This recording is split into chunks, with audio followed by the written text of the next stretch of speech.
The sun burned high above the village of Kusia, casting long shadows across the dusty roads and earthen walls. Birds fluttered between thatched roofs, and the distant sound of women pounding millet filled the air like a heartbeat of the land. On this sweltering afternoon, an old man named Samba approached the gate of the grand compound belonging to Madame Hawa, the wealthiest woman in the village. In his hand he held the wrist of a thin, timid girl whose eyes darted nervously beneath her tattered headscarf. "She has no one," Samba said, clearing his throat, as Madame Hawa emerged from the shadows of her veranda. "No family, no home. She could help around the house." Madame Hawa's gaze was cold and hard. Her long dress shimmered in the light, and her gold earrings swung like pendulums with each step. She looked the girl over without expression, just another problem to be managed. Her eyes paused on the child's bare feet, then on the threadbare cloth bag hanging from her shoulder. "What's your name?" she asked without interest. "Katie," the girl whispered. The woman nodded stiffly. "You can stay, but don't get in my way. I need help, not trouble." Katie lowered her head in silence. In her small hand she clutched a broken bracelet, colorful beads strung together with a worn-out thread, the only thing she owned, the only piece of her past she carried. She didn't remember where it came from, or who had given it to her, but holding it made her feel safe, like it was watching over her. The compound was beautiful, lavish rugs, carved furniture, and flowering plants in painted pots, but it felt colder than any empty hut she had ever known. Madame Hawa led her to a small corner in the courtyard, where a thin mat lay on the ground beside a wall. "You sleep here," she said. "You start tomorrow." Katie nodded. She had learned to accept whatever was given. She placed her bundle gently on the mat, sat beside it, and pressed the bracelet to her heart. That night under the stars, she whispered a silent prayer. She didn't ask for love, only for peace, just to be left alone to survive. The days that followed were long and harsh. Katie rose before dawn each morning, her small hands sweeping the yard, scrubbing floors, carrying buckets from the well, and preparing food she never got to eat. No matter how hard she worked, it was never enough. "Too slow," Madame Hawa would snap. "Useless girl." One afternoon, Katie spilled water while carrying it into the kitchen. The pot slipped from her tired hands, splashing across the floor. Hawa's fury was instant and brutal. She slapped Katie across the face in front of the other workers. "Worthless child!" she shouted. Katie's cheek burned, but she swallowed her tears and kept working. The others looked away, pretending not to see. No one dared defy Hawa. She was rich, powerful, and feared. At mealtime, Katie sat in a corner with a small bowl of cold leftovers, while Hawa and her family feasted at the main table. She wore the same torn dress every day and slept on the mat, with no blanket exposed to the wind. Still, she never complained. She had learned long ago that no one listened.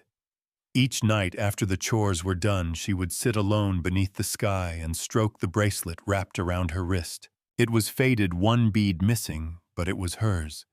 It reminded her that somewhere once she might have been loved.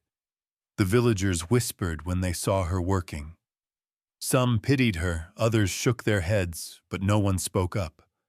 Hawa's authority silenced even the kindest hearts. Only one person watched her differently, an old woman named Tata Mariam, who lived next door with wise eyes and a gentle smile. But Katie didn't know that yet. For now, she was just an orphan in a house without love, holding on to a broken bracelet and a whisper of hope that life might one day change. She kept going, one silent day at a time. Every morning was the same. Katie would rise before the roosters, her small frame moving quietly through the compound as the sky turned from indigo to gold. She swept the courtyard, fetched buckets of water, washed piles of laundry, and scrubbed the tiled floor until her hands cracked and bled. Madame Hawa never once said thank you. If Katie worked quickly, she was careless. If she moved slowly, she was lazy. It didn't matter. To Hawa, she was invisible. But one person saw her. Tata Mariam had lived in the neighboring house for decades. People came to her for advice, for herbal remedies, and for comfort. Her eyes had witnessed many seasons, many stories. From her shaded porch, she watched Katie work, noticing every bruise, every wince. Every night, the girl fell asleep without dinner. Something about Katie touched her, a quiet strength, a sadness too deep for someone so young. One sweltering afternoon, as Katie carried a bundle of wet clothes across the courtyard, she passed Mariam's house. The old woman waved her over gently. "Come, child. Rest for a moment." Katie hesitated, clutching the laundry tighter. "Madame Hawa, she'll be angry." "She won't know," Mariam said with a warm smile. "Come sit, just for a minute." Torn between fear and fatigue, Katie sat on the small wooden bench. Mariam handed her a calabash of cool milk and a piece of bread. It was the first act of kindness Katie had received in weeks. "You work too hard for a child," Mariam said softly. Katie lowered her eyes. "I don't have a choice." Mariam's eyes traveled to the bracelet on Katie's wrist, faded beads, a frayed thread, and a tiny star-shaped charm. Something about it caught her attention. She leaned forward. "May I see your bracelet, dear?" Katie hesitated, her fingers tightening around it. "It's all I have," she said quietly. "I don't remember where I got it. I've had it as long as I can remember." Mariam's breath caught in her throat. The bracelet. She had seen it before, years ago on the wrist of a little girl playing in Madame Hawa's garden. Fanta. The name rushed into her mind like a forgotten song. The star-shaped charm, the white and blue beads, it was identical. Her voice trembled. "Thank you, Katie. It's very beautiful."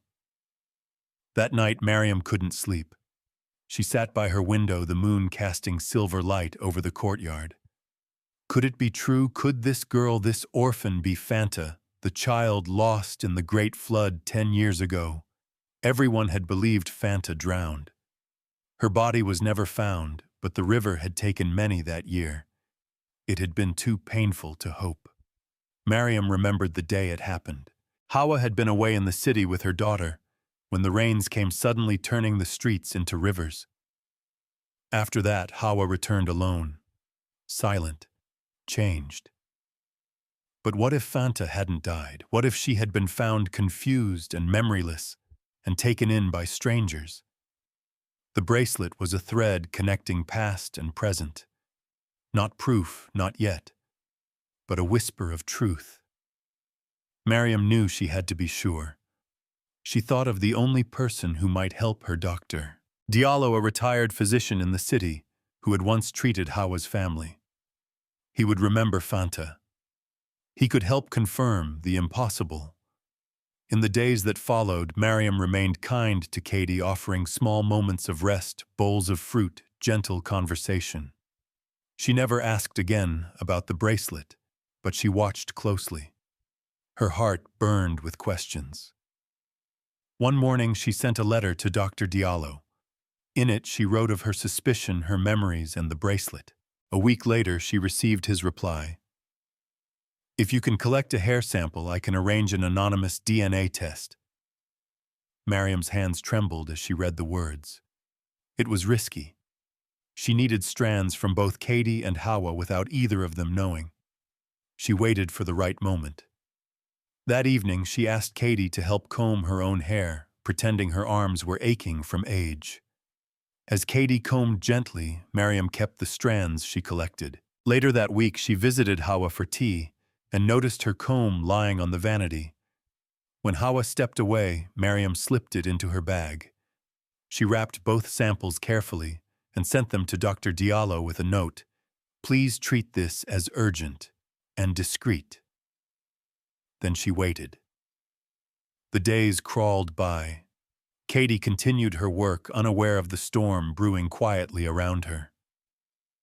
Every night she sat on her mat, her bracelet wrapped around her wrist like a lifeline. She whispered the same prayer beneath the stars. Let tomorrow be better than today. Mariam watched her from afar, heart full of hope and fear. If her suspicion was wrong, she would break the girl's spirit for nothing. But if it was right, she would change her life forever. Under the quiet sky of Kusia, one child slept unaware that her fate was about to shift, all because of a simple bracelet and the love of a stranger who saw what others missed. The envelope arrived on a Tuesday. It was thin white and unremarkable, just paper and glue. But Mariam held it as if it contained the beating heart of a child. Her hands trembled as she opened it under the faint light of her oil lamp, alone in her small clay house. She unfolded the letter slowly, the words swimming before her eyes. Then she stopped breathing. Confirmed. The child known as Katie is the biological daughter of Madame Hawa. Her name is Fanta. Mariam sat very still, the letter clutched tightly in her hands. Outside, the night was silent, the world unaware that something sacred had just been uncovered. The little girl sweeping the courtyard, the orphan with the broken bracelet, the one sleeping on a straw mat in the cold. She was Hawa's daughter. Fanta. Not dead, not lost, not forgotten. Tears streamed down Mariam's cheeks. It was a miracle, but also a tragedy. For 10 years, Hawa had mourned a daughter she believed the river had stolen. For 10 years, Katie had suffered unloved and unseen in the arms of the very woman who had once cradled her with joy. And now the truth sat heavy in Mariam's hands like a stone with no easy place to drop. She didn't sleep that night. She sat with the lamp flickering beside her, thinking, remembering, praying. How would she tell Hawa? Would Hawa believe her? Would she even care? And what of Katie? What would it do to the girl's heart to learn that the woman who beat her, humiliated her, called her worthless, was her mother? By morning, Mariam knew what she had to do. She dressed slowly, folded the letter carefully, and placed it inside a woven pouch she had once used for herbs. Then she walked to the grand house, her cane tapping softly against the path. Hawa was sitting on her veranda sipping tea from a porcelain cup, her face as impassive as ever. She barely looked up when Mariam approached. "We need to talk," Mariam said quietly. Hawa raised an eyebrow. "About what?" "About the girl you've been keeping in your home." Mariam said, her voice steady despite the thunder in her chest. "About Katie." Something flickered in Hawa's eyes, annoyance, suspicion, maybe fear. She gestured toward a bench. "Speak." Mariam sat down, pulled the letter from her pouch, and placed it between them. "Read this." Hawa stared at the envelope as if it might burn her. Then slowly she opened it. As she read, her face changed. Her eyes widened. Her hands began to shake. "No," she whispered. "No, this can't be." "It is," Mariam said gently. "Katie is Fanta. She survived. Somehow she lost her memory. She was found raised by strangers, and she ended up back here, with you." Hawa stood up suddenly, the letter falling from her lap. She backed away, staring into nothing. Her chest rose and fell with jagged breaths. "I hit her," she murmured. "I screamed at her. I let her sleep outside. I called her nothing." "She didn't know," Mariam said. "You didn't know, but now you do." Hawa crumpled into a chair, burying her face in her hands. Her shoulders shook with sobs that sounded like a lifetime of regret. "What have I done?" she cried. "What have I done to my own daughter?" "You still have a chance," Mariam said. placing a hand on her shoulder. She's alive. She's here. But you must be honest. You must ask for forgiveness. Later that evening, as the sky turned orange with dusk, Hawa paced the tiled floor of her sitting room. Her hands wouldn't stop trembling. She had cried so much her eyes ached, but the guilt was heavier than any tear. How could she face Katie now? How could she look into the eyes of the child she had unknowingly tormented? She asked Mariam to bring her. Katie was at the market trading vegetables. When Mariam found her, the girl was crouched beside a pile of tomatoes, the bracelet still wrapped tightly around her wrist. She followed Mariam home in silence, unsure of what to expect. Inside the sitting room, Hawa stood waiting. She looked nothing like the proud woman who had once barked orders. Her face was pale, her eyes swollen, her lips trembling. As Katie entered, Hawa fell to her knees. "Please," she whispered, "sit. I have something to tell you." Katie froze, fear creeping up her spine. She had never seen Hawa look so broken.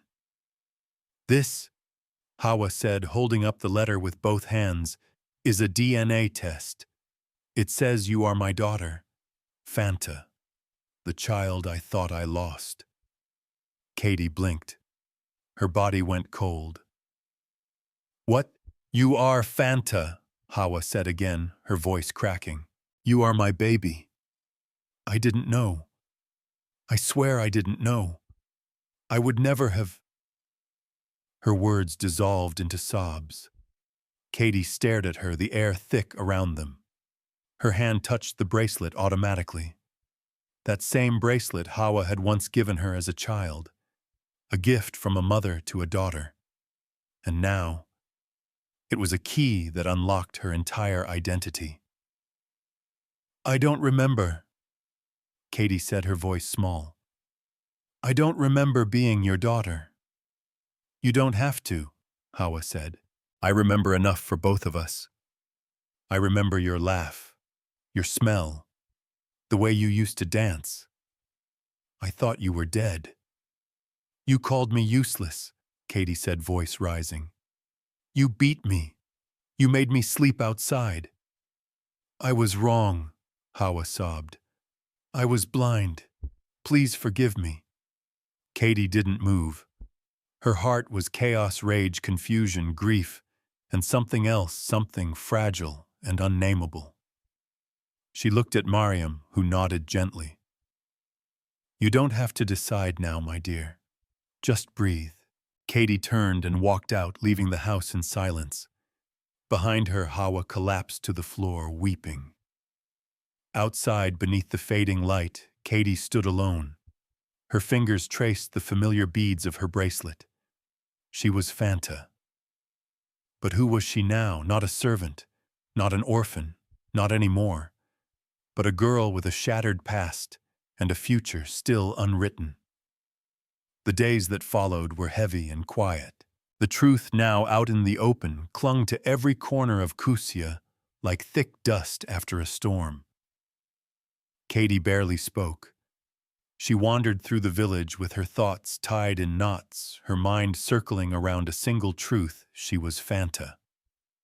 Not just an orphan, not just a servant, but the long-lost daughter of the very woman who had made her feel small, invisible, and unworthy for so many years. Tata Mariam didn't press her. She simply stayed near, offering food, space, and warmth when needed. Every night, Katie sat beneath the stars in the quiet courtyard outside Mariam's home, running her fingers over the beads of her bracelet. Beads that once belonged to a child loved, then forgotten, then lost. Inside the grand compound, Madame Hawa was no longer the woman the village feared. She didn't leave the house. She didn't speak to the maids or bark orders. Her eyes had lost their fire, replaced with guilt that dug into her bones. She thought constantly of her daughter, how she had scolded her, humiliated her, slapped her for spilling water. And now every insult echoed like thunder in her ears. Her heart beat with one plea that one day her daughter would forgive her. But forgiveness was a mountain, and Katie stood at the foot of it, unsure how to climb. Miriam found her one morning sitting silently outside, her knees tucked to her chest. "Do you want to talk to her?" she asked. "I don't know what I'd say," Katie replied, her voice flat. "I don't even know how I feel." "You don't have to feel one thing," Miriam said softly. "You can feel everything. Grief, anger, sadness, and still leave room for mercy." Katie looked down at her hands. "She hurt me." "She did," Miriam said without excuse. "But I see her trying, and I see you thinking. That means something." Later that afternoon, with the sun high and the heat pressing down, Katie walked back to the compound. Not as a maid, not with a laundry basket or a broom in hand, but with nothing but her courage. Hawa was waiting inside, pacing the floor like a prisoner. Her eyes widened as Katie stepped into the room. She opened her mouth, but no words came. "I'm not ready to call you mother," Katie said quietly. Her tone was calm but firm, her spine straight. "But I want to speak." Hawa nodded, tears already pooling in her eyes. "You made me feel like I didn't matter," Katie continued. "You made me believe I was worthless. I spent years trying to survive in a house where I was treated like dirt. And I still don't understand how someone can become so cold." "I was broken," Hawa whispered. "But that doesn't excuse anything." "No," Katie said. "It doesn't." A silence followed, heavy and raw. Then Katie spoke again, softer this time. "But I don't want to live with hate inside me. I don't want your cruelty to define who I become." Hawa's lips trembled. "What are you saying?" "I'm saying I forgive you," Katie said. "Not because you deserve it, but because I need peace. For me." The words hung in the air like light piercing through storm clouds. Hawa dropped to her knees again, sobbing into her hands. "Thank you," she gasped. "Thank you, my daughter." "I'm not ready to call you that," Katie repeated. "Not yet." Hawa nodded through her tears. "I understand." Katie turned to leave but paused at the door. "I want to go to school," she said. "I want a life of my own. I don't want to depend on your pity. I want to become someone." "You will," Hawa said, standing shakily. "I'll make sure of it." Katie didn't smile, but she didn't cry either. She walked out of the house with the sun warming her face and the bracelet around her wrist glinting in the light. Behind her, Hawa remained in silence, clutching her chest, like the truth still hurt to breathe. That evening, Miriam watched as Katie packed her few belongings. "I asked if I could stay with you," Katie said simply. She agreed. Miriam's eyes softened. "You can stay as long as you need." A week later, Hawa visited the local school in the nearby town and arranged for Katie's admission.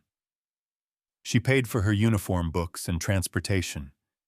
She didn't do it to erase the past. She knew she never could.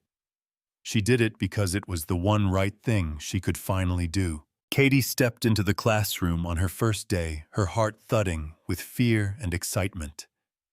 For the first time, she wore clean clothes. She held a pen and notebook with her name written proudly on the cover. Not Fanta, not the maid. Just Katie. Her teachers soon discovered that she was sharp, curious, and driven. She loved literature, the rhythm of words that made sense of pain. She devoured history, especially the stories of people who rose after being crushed. Every page was a brick in the house of her future. Back in Kuzia, Hawa was changing too. One morning she sold a portion of her land and her jewelry. With the money she began construction on a home for orphaned girls. She named it Fanta's Hope. It was her offering, her redemption. Katie, though still distant, began visiting the center. She read books to the children, helped them write their names, and sat with them during meals. Some days she stayed longer. She didn't yet call Hawa Mama, but she no longer turned away when their eyes met. She was healing, slowly, in her own time. Each night, Katie still looked at the bracelet on her wrist. It no longer confused her. It no longer hurt. It reminded her of everything she had survived, everything she had overcome. It reminded her that she was not lost, but found, and that her voice, once silenced, now had the power to change not just her life, but the lives of many others. She was not just Fanta. She was Katie, and she had chosen peace. Years passed like quiet rain falling on the soil of Kusaya, soft, steady, and full of change. The little girl who had once swept courtyards before sunrise was no longer a shadow in the background. Katie, now taller, confident, and radiant with purpose, had become something the village had never expected, a force. Not loud, not boastful, but steady like the earth beneath their feet. She had finished school with high marks, surprising no one but herself. Her name began to appear on honor rolls, then on letters of recommendation. She moved to the city to study law, living modestly, still carrying the same bracelet on her wrist like a sacred vow. The old beads and frayed thread had been carefully restrung, but she never replaced the star-shaped charm. It was her root, her memory, her strength. At university, she spent her nights in libraries, her days in lectures, and her weekends volunteering at shelters for girls and children without protection. She listened to their stories with eyes that did not judge, only understood. And when she stood before professors and peers, her voice trembled at first, but it never wavered. She was not there to impress. She was there to speak truth. And truth, she had learned, could shake the world. Meanwhile, back in Kusia, change bloomed like jacaranda trees after a long dry season. The home Hawa had built, Fanta's hope, now sheltered over 40 girls. They were fed, educated, and most of all, safe. Hawa had aged, her once perfect hair, now streaked with silver, her back slightly bent from years of burdens carried. But she moved with quiet purpose, like someone finally trying to give more than she had taken. She never asked Katie to call her mother again. She didn't dare. But she never stopped watching her daughter from afar, admiring her courage, her fire. Every time Katie returned to Kusia, Hawa would wait outside the home, hands clasped in silence. Sometimes Katie would walk past. Sometimes she would stop. Once on a rare, rainy evening, she placed a dry scarf over her mother's shoulders before walking on without a word. That was enough. Katie's heart had not forgotten, but it had softened. Pain, she had learned, didn't disappear with forgiveness, but it could be transformed into something else, purpose. After graduation, she became a lawyer specializing in child protection and domestic abuse cases. Her cases were not always easy. She lost some. She cried in silence. But each time she rose again, powered by a memory of sleeping on a mat beneath the wind, of being slapped for working too slowly, of praying under the stars for a better day. When she stood in courtrooms now, she wasn't just defending victims. She was defending the girl she used to be. The girl with no voice. The girl whose story might have ended in silence, but didn't. Her story had been rewritten. One bright afternoon, Katie returned to Kusia for the annual gathering at Fanta's Hope. Girls gathered in rows under the trees, dressed in colorful fabrics, their eyes wide with joy. Some had never known their parents. Some had escaped darkness. All of them had light in their faces now. Katie stood before them and began to speak. She told them about fear, about being lost, about how she once believed she was nothing. But then she told them about courage, about forgiveness, about choice. "You are not what happened to you," she said, her voice steady. "You are what you choose to become."